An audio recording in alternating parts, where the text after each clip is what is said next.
கால பைரவர் கவசம். சிவனது வடிவாய் உதித்தவன் நீயே, ஜகத்தை யாளும் பைரவர் நீயே.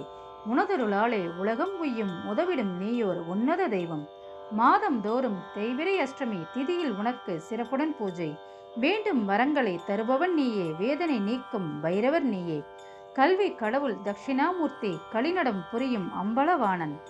காவல் தெய்வம் நீயே என்று கைதொழுதோமே உன்னை என்று. அச்சம் போக்கும் அதிபதி நீயே, ஆணவ மழிக்க நீ உதித்தாயே. நிச்சயம் உன்னை பணிந்தவர்க்கெல்லாம் நினைத்தது நடக்கும், நேர்வழி விரக்கும். எதிரிகள் தம்மை பதறிட வைக்கும் ஈசனும் நீயே, எமக்கருள்வாயே. கதியென உன்னை சரணடைந்தோரை காத்திட வேண்டும் பைரவநாதா. அருள்மிகு சிவனின் ஆலயம் தோறும் வடகிழக்கு மூலையில் சன்னதி உனக்கு. திருவருள் வேண்டி வருபவர்க்கெல்லாம் கருணை செய்வாய் என்பது வழக்கு. நீல நிறத்தில் மேனியை கொண்டு நிர்மலனாக நீ இருப்பாயே. முக்கண்ணுடைய செஞ்சடையோனே, முன்வினையாவும் தீர்த்து வைப்போனே.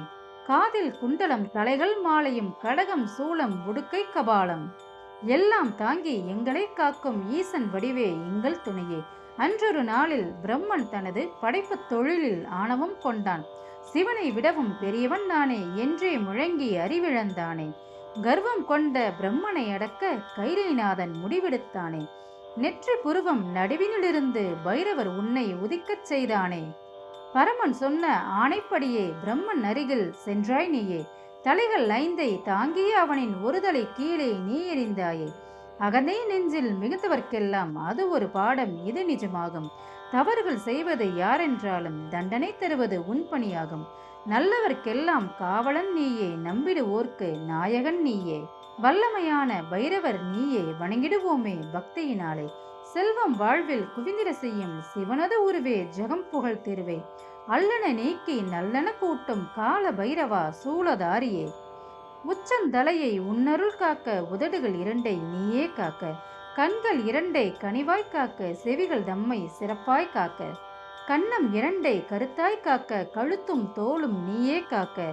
எண்ணம் பொருளும் இதயம் காக்க, என்றும் எங்களை நீயே காக்க. இரு கை கால்களை இதமாய் காக்க, பாதம் இரண்டை பதமாய் காக்க.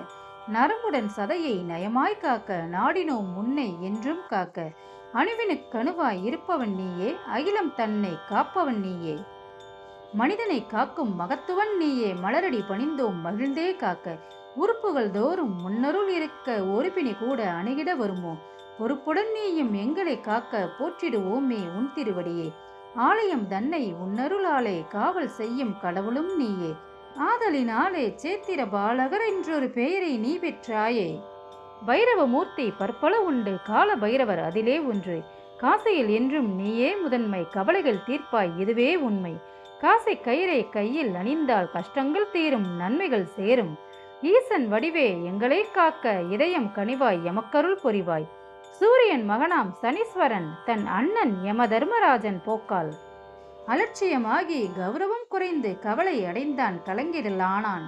அன்னை சாயாதேவி உடனே உன்னை வணங்கிட அறிவுரை சொன்னாள். முன்னருளாலே கிரகங்களில் ஒன்றாய் பதவியும் பெற்று உயர்ந்திடலானான். அதனால் உன்னை சனீஸ்வர பகவான் உருவாய் கொண்டு திருவடி பணிந்தான். உள்ளம் உருகி உன்னடி வணங்க ஊழ்வினை அகலும், உயர்வுகள் சேரும். திருஷ்டி தோஷம் வைத்து அகலும், பில்லி சூனியம் மச்சம் விலகும்.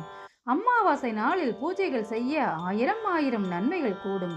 குழந்தை பேறு இல்லாதவர்க்கும் கொடுப்பாய் நீயே, திருவருள் தானே. செந்நிற அரளி மலர்களினாலே அர்ச்சனை செய்தால் பலன் தருவாயே. சிறிதளவாக மிளகினை எடுத்து அகலிடை வைத்து நல்லெண்ணெய் ஊற்றி தீபம் ஏற்றி அர்ச்சனை செய்ய இழந்தவை எல்லாம் கைவந்து சேரும். வழக்குகள் தன்னில் வெற்றியை காண அமாவாசை தோறும் அன்னதானமிடனும். தேங்காய் சாதம் தேனென வைத்து பைரவர் உனக்கு படைத்தால் நன்மை. தொழிலில் லாபம், வழக்கினில் வெற்றி தொடர்ந்தே கிடைக்கும், துன்பத்தை உடைக்கும். அருவியைப் போலே அருள் தரும் அரசே, திருமணமாக கன்னியும் காளையும். ஞாயிறு தோறும் முன்னடி பணிவார், ராகு காலத்தில் ருத்ராபிஷேகம். விபூதி அபிஷேகம் செய்திட வருவார், நெய்வடை செய்து மாலை தொடுத்து உனக்கே சாற்றி உன்பதம் தொழுவார். சகசரநாம அர்ச்சனை செய்து கல்யாண யோகம் கைமீது பெறுவர். ஒவ்வொரு சனியும் வில்வத்தினாலே சகசரநாம அர்ச்சனை செய்தால் கவ்விய துன்பம் களைந்தே போகும், நல்லவை எல்லாம் நடந்திடலாகும்.